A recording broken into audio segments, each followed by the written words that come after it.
How are you? Very good, actually, considering the circumstances. It's been an interesting few weeks, to say the least. Mm-hmm. Yeah. So yeah, no, we're good. And in terms of say from a professional point of view, we've had a lot of things to juggle, and but the business is operating. We're all working remotely now. The portfolios have thus far. We've obviously had some large price moves, but in terms of the operation, we haven't had any issues so far.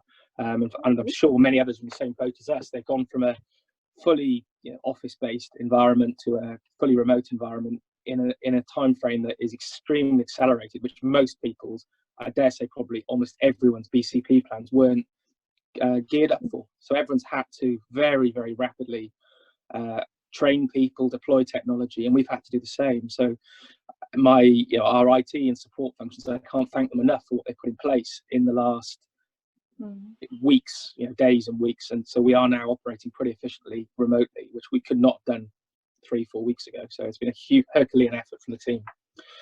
That might actually be useful in the long run then. Yeah, no, I think it's interesting. So there's a few things you could put out the cliches of every cloud has a silver lining, and something I keep saying to people that I think it's Raul Emanuel, who used to be the chief of staff under Obama at the White House. Apparently, he used to regularly say, "Never let a crisis go to waste." And I think this is the same situation here. So for us, we've had a significant upgrade in our IT and systems infrastructure, which may have taken us a long time to get to. So it's accelerated that massively. I think it's fair to say we've also learned a lot about ourselves, as many organisations have, and how we communicate. And the key, what I'm finding is it's key to try and really focus on communicating with the team, because it is much harder when you're not in the same room frequently, and lots of of interaction. So how are you communicating with the team? How are you keeping in touch? We're using primarily Microsoft Teams. Okay.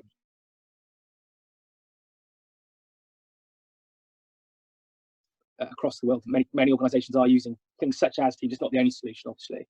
But again, it's not. I think even that the back end that Microsoft has been struggling to keep up this week, because there's been so much demand on the systems. But by and large, it is working quite well, and it's forcing us to be more disciplined in how we communicate with each other. So that's good. Living rooms as well.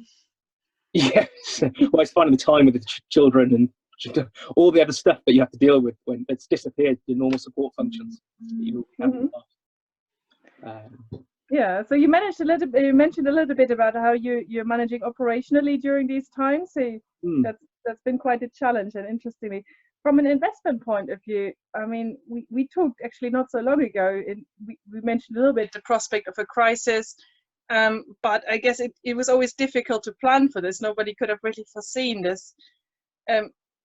Do you feel like your portfolio has been sort of in place, or was it possible to plan for this a little bit, or is it completely?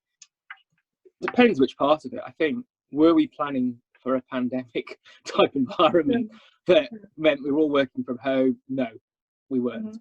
Were we concerned about market structure and liquidity management and the setup that we had in public markets? Yes, and I've spoken multiple times publicly about some of the issues over the last few years, and what we saw, the very extreme moves we saw in listed assets, I think were not particularly surprising, given how market structure has changed in the last decade, who holds what capital, how it's invested, how it's leveraged, and the underlying, what you might call, liquidity provision that is the way markets function now, and the role investment banks play in market price mechanisms, let's say. So it's not, I don't think it's particularly surprising, and many people have talked about this over the past couple of years, 3, 4, 5 years, talking about concerns about what could happen in a dislocation, and black swans, many standard deviation movements in markets. I think what we've seen has even surprised me. I thought we could have had some flash crashes potentially, but this has been more significant, and you've had very significant deleveraging of positions in many places. The whole ETF complex is right in the spotlight now, which isn't really surprising. Now, I've flagged before issues around some of the high yield ETFs. I didn't think it would hit investment grade and some other areas, but it clearly did. And when you look at them, the way markets are functioning, it's not that surprising. And in equities as well, you saw very, very significant moves. And this is not, if you think about who provides liquidity in many of these markets now, and the way they operate their businesses, and the way their risk management works, and the way they configure their essentially their alpha models, it's not surprising that liquidity shut down when moves got as large as they did. That's the way the system's built now.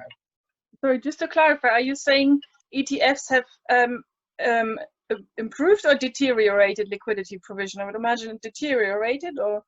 I would argue that what we're seeing now, this is what many have suggested would be the case, that liquidity in good times is better than previous, but market depth has imploded, and in stress conditions, liquidity evaporates.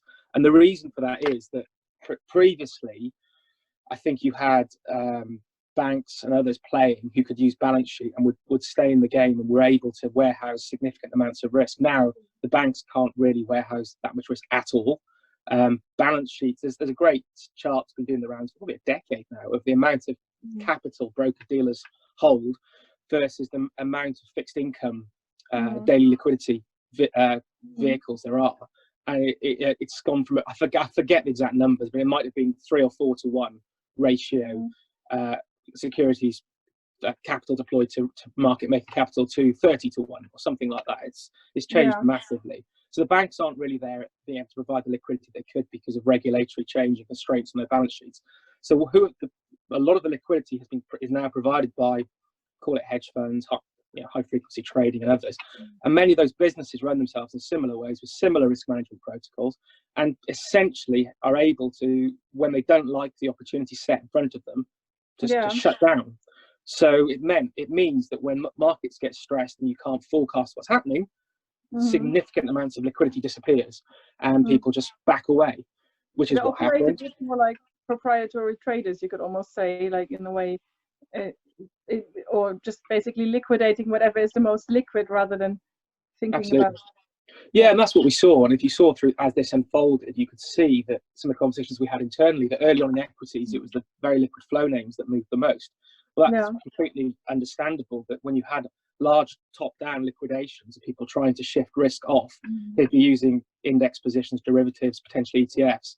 And the quickest way to delta hedge that is you pick a basket of liquid names, big index constituents, and you trade those. You won't be trying to trade the smaller, the mid-cap names. So it makes sense that when markets were coming down, that you had this significant blowout of the more liquid names, and what you might call a negative gamma effect.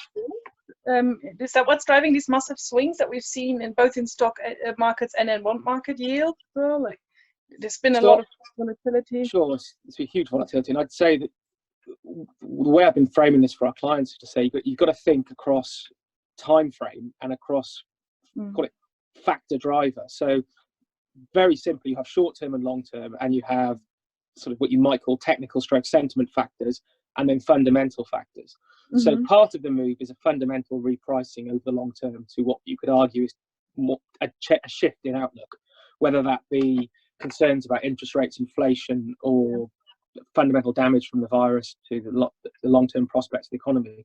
But the thing that's made the volatility very, very extreme really is, and over the shorter term, is the sentiment and flows type factors. So sentiment moved enormously, very, very, very fast, and that then has led to very significant flows.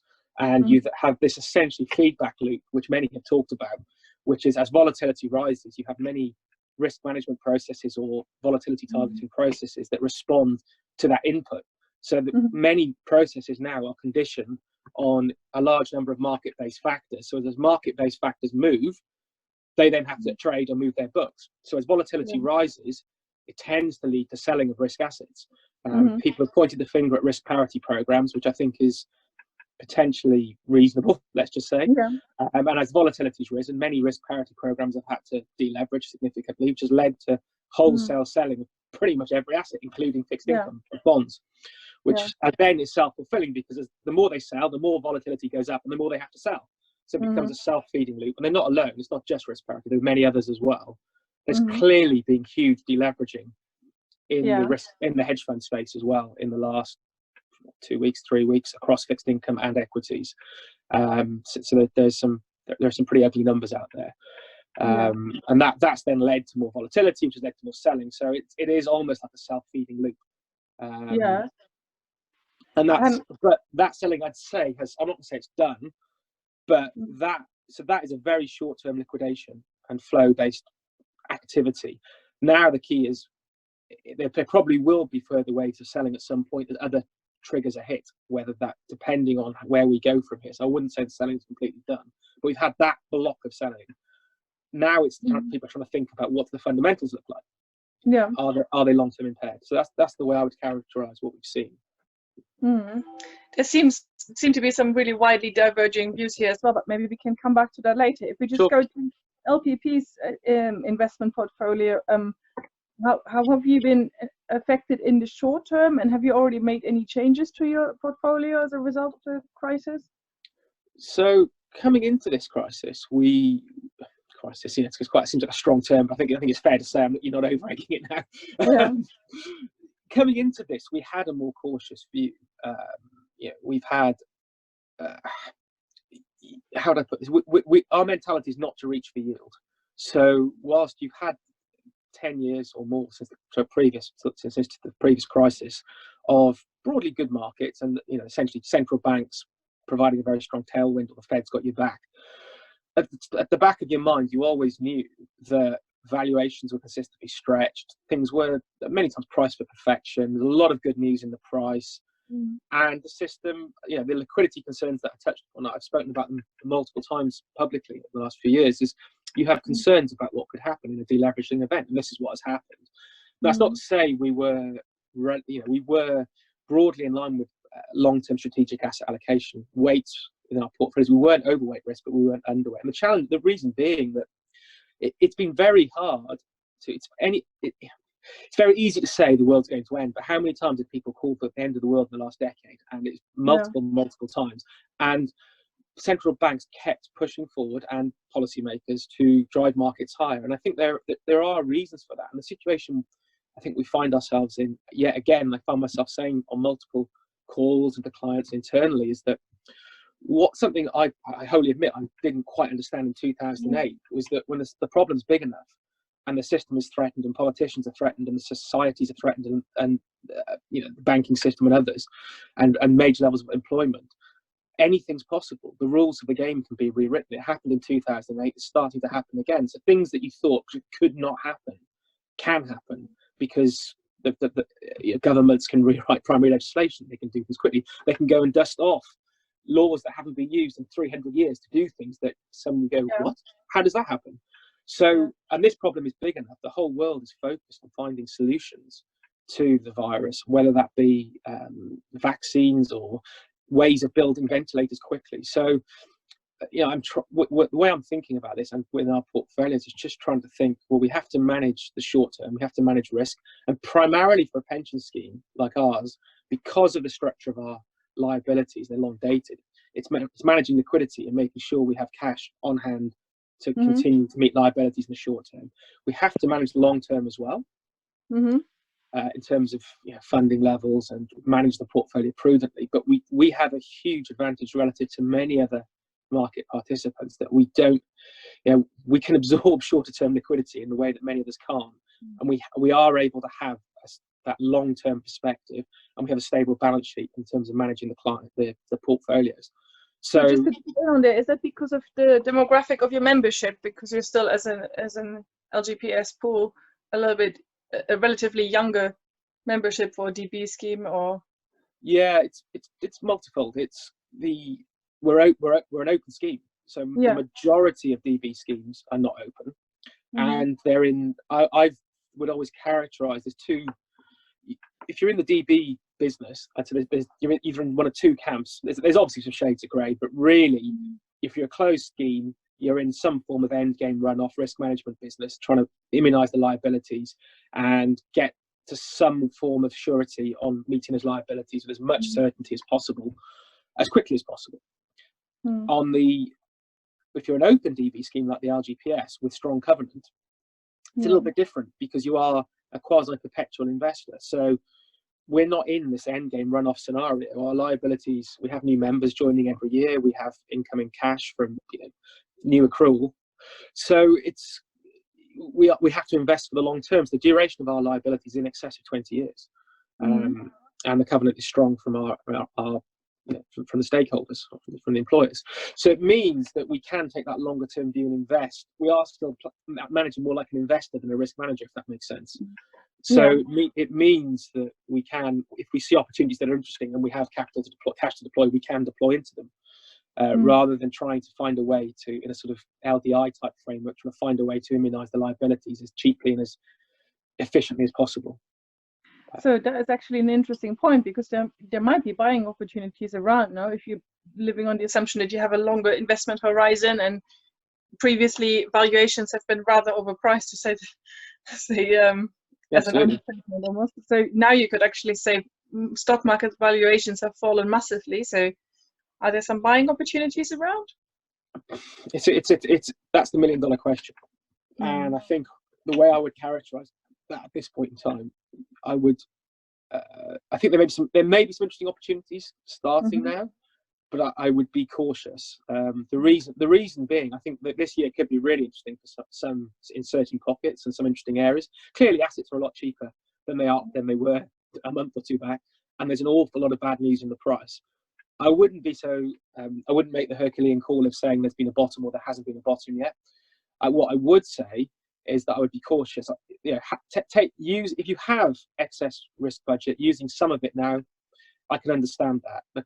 But I would urge caution about trying to call a bottom at this point, until, for me, the key driver is going to be when there is clarity on the depth and length of the economic pain inflicted by the virus. What you can say is you have enormous policy support. Central banks and other policymakers are all in now. There's no two ways about this, and they will continue to do whatever it takes, and they will put every lever possible in pushing this. But I suspect we're having a pretty hefty rally in risk assets now. But for me, you don't know when the bottom comes. No one rings the bell at the bottom of the top of the market. But but to me, the key thing that I'm looking for is when you start seeing clarity on how this unfolds, in terms of just seeing when you see the turning point in getting on top of this, when it's clear that the lockdowns we're seeing in the Western world you can see an end point in those, because the economic damage they're causing is very, very significant. Now we're talking about the real economy versus like 2008 was obviously something that initially was triggered by the financial industry. Absolutely. It's the other way around this time. And the real economy, in some ways, we're less well equipped to deal with that. Financial markets, the tools we've been deploying so far, the central banks can attack, IG spreads or whatever. They can deal with finance, and they can talk to the banks. They can liquefy the banks. People talk about financial conditions and banks and have they got capital? Well, that regulators can deal with that. They can rewrite the solvency rules. They can do that very, very quickly. They've done it before. That can be addressed. Much, much harder. How do you support small businesses that are, I'm assuming where you live, where I live, the small businesses, they're closed. Many of these are privately owned. They've now got to try and go negotiate with their landlords to try and ask for rent forgiveness. They've got to work out to talk to the bank about forgiveness on loans. So governments can help address this, and policymakers can. But think of that mechanical, logistical challenge when you've got everyone working from home. A lot of your systems and infrastructure is not geared up to operate remotely. So I think there will be ways through this, but it's going to take a little bit of time. And the thing I'm watching for is primarily going to be the US. How clearly the US, the situation is deteriorating at this point in time. From the statistics that came out yesterday. I suspect, the phrase, sorry, there's the adage, which kind of in this context might seem slightly out of kilter, but when the US sneezes, the world catches a cold. That if once you can see how the US comes through this, which I'm sure they will, but it's just a case of when. Once that becomes clear, the way that the US economy comes through this, I think that's when you will see significant confidence return. The bit that's less talked about at this moment in time, which I think is going to be the more humanitarian issue, is going to be the developing world and how the developing world copes with this. That's economically, it probably will have less impact, but from a humanitarian point of view, it's probably far more serious. Yeah, interesting. So the question is, will the crisis go on for weeks, for months, more likely months, not if not years, isn't it? If we're looking at the investment outlook. Just turn it off.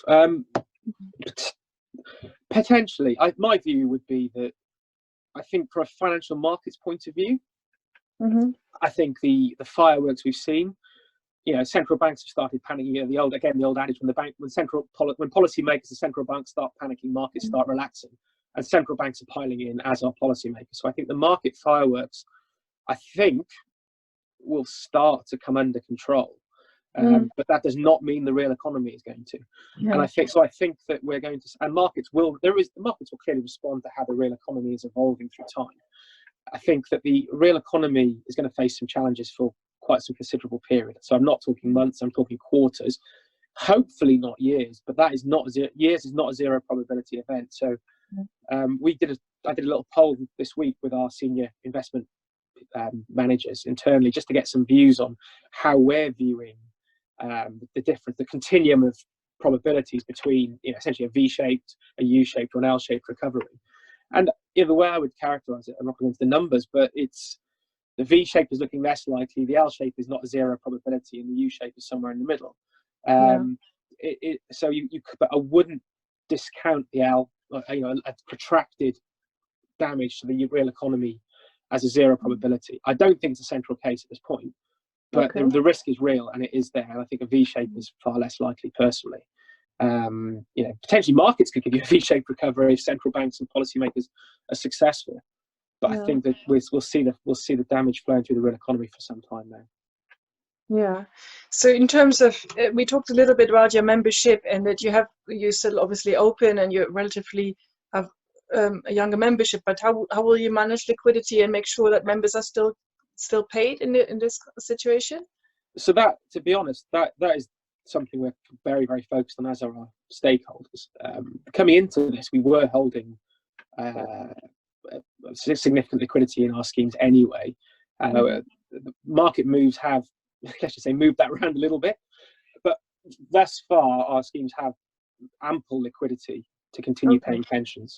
So I don't see any issue with us being able to continue to pay pensions.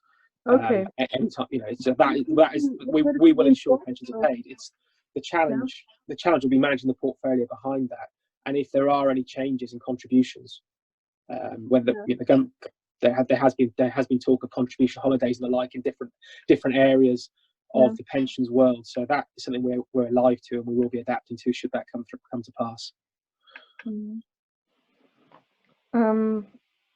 Okay, we've covered already quite a few points. Let's talk a bit more about the industry more broadly. What do you think could asset managers and consultants do to help steer pension funds through the crisis? First of all, good communication. Second, don't panic. Thirdly, evidence-based decision making. Fourth, don't be a hero. So by that, what I mean is, don't make Herculean calls on market tops and bottoms. There is huge uncertainty in what we're dealing with here. So, as an example, if you'd said to me a month ago, say 8 weeks ago, you'd be able to look at US investment grade spreads you'd be able to buy US investment grade spreads at index level 300 basis points plus. I'm all in. We're all in. That's brilliant. Now suddenly you're sat there going, wait a minute. Well, sometimes I won't make a market view and hang myself here. I suspect they're coming in, but I wouldn't be betting the farm on it. But my reason for coming in is more to do with policy rather than the underlying credit quality. And potentially what's happening in the real economy. So I think you have to be mindful that there are some assets now that look incredibly appealing based on past pricing levels, but just be careful. And be thoughtful that we're probably in a different paradigm. So people that are using models that are conditioned on the last 10 years worth of data, be very careful. Those that weren't managing money in previous crises, so people who started their careers 2008 onwards, be very careful. And so we've had markets where you've been rewarded for buying the dip for the last 12 years, and that has been the sensible strategy. I think the way I would characterize what we're facing here is that these things normally come in waves. you get, and you have to think about the interaction of fundamentals and technicals. So you tend to find through the events of this scale that at certain points the fundamentals are dominating, at certain points the technicals are dominating, and it becomes wave after wave. So we've had, first of all, you had the sentiment shift, you had the vol response, that then led to its enormous deleveraging of positions, which then blew out market pricing and exploded volatility. That's then led to a set of repositioning. There is still a feedback loop in there, so you've got to be very careful about what you're making decisions on. But the next shoe, there's been multiple shoes to drop, and they're going to continue dropping for the time being. We haven't, as you know, there have been books that have closed. There hasn't really been a significant market failure at a major counterparty. I would hopefully that won't happen, but that's still a possibility. And there are other shoes that can drop. And then obviously corporate earnings. When companies start talking about what damage will be done to their earnings, that once that starts being clear, people are assuming that's happening. Once that's crystallized, I suspect that will have a catalyst one way or the other. And there can be further waves coming through. So what I'd say is, don't think that I forget who used this quote. I think it's one of the Guggenheim guys said last week that this feels like the end of the beginning, not the beginning of the end. And I'm very much in that perspective, that this feels like the end of the beginning, but don't assume that we're now coming out the other side just yet. Okay, with that in mind, I mean, this is perhaps a bit of a challenging question, but what do you think the world will look like in a year's time? That's one to hang myself with. With luck, there'll be a clear way of dealing with the virus and the issues, and there'll be a clear plan that the Western world, and hopefully the developing world as well, will have clear processes and strategies for dealing with it. With luck, there'll be a vaccine. It'll be clearly well understood and will be available. With luck, health systems will be able to cope with whatever we're facing, and life will hopefully have returned to normal. You know, I had this discussion candidly with my wife this week. She said, well, how does things change, and when do people start going out and responding? And my view to her, this is my personal view, is that the fear disappears once unless you have a real issue where you're very vulnerable to this. Most people will be happy to get on with their lives if you know that you can access healthcare if you do happen to be one of the lucky people that has this much harder. If healthcare systems are configured, if there are drugs that can treat the symptoms once they show themselves, if there is some vaccine, and once the probability of you being infected starts coming down, things revert to normal quite quickly. But that is a hope, and my assumption is we will get there later this year. But I do think this is going to linger on for a little while longer. In terms of where markets are, question mark. There are many factors in there. You'd hope that markets have stabilized, volatility's returned to more normal levels, and you hope that there isn't too much long-term inflicting damage on the real economy as a result of this. What I would say is that I do fear there are many businesses that aren't going to be there anymore in a year's time. And so we're now in the realms of what policymakers, politicians want to save, essentially, and on what terms they want to save it. And that's going to be potentially the defining question and output of this crisis. So my personal view is that we will come out the other side. The economy will be okay. Some businesses, depending on where policymakers and politicians sit, could end up with very different capital structures and who holds them. Now, from one extreme through full socialization of assets, nationalization. So it's not a zero probability that governments end up owning airlines, owning the equity of airlines, potentially even the debt, depending, because I hear the argument that, well, if governments are going to backstop and society is going to backstop corporate entities, we've got to make sure that the recovery is fared equitably and fairly. And I think that's going to be ringing loud and clear in many politicians and policymakers' ears. So we'll see, but I think we will come out the other side. But it's going to be a tough call, and it very, very, very interesting from my personal point of view as to how these support programs are deployed and how they're structured and how bailout programs work and how they're deployed. Now, we'll see, and the challenge will be how do you support small businesses. So I do think the measures the UK's Chancellor is putting in place are really in the right lines of targeting smaller businesses and backstopping people. It's incredibly important. I'm very fortunate. I have a salary that is still being paid and secure. So, but I feel very much for people whose livelihoods have almost evaporated overnight, where there's certain businesses they can't work and there is no work. What do you do? And so we'll see. So I do think there will be some long-lasting implications, but it's going to be more along the lines of how you restructure businesses that have been saved. And I hope that the support is there for the smaller businesses, and they're supported and then got back to their own business. The bigger corporations, I'm not sure. Yeah, it's interesting because in the 2008 crisis, there's been a paradigm shift in the way the state interfered in the financial sector. And now with the crisis starting in the real economy, there's a bit of a paradigm shift in the way the state interferes in the real economy, so to say. Well, I'm not making any predictions here, but just think airlines, just think climate change, just think government policies on climate change, just think what might win political kudos if you force airlines to do certain things or not do certain things. So who knows? But what I've been saying to people is that, again, I keep coming back to this, don't underestimate human ingenuity and policymakers to fix stuff. Things look bleak. Things do look bleak at times now, but you've got to be hopeful that this too shall pass. But it's just a matter of time coming out this time. Yeah. Okay.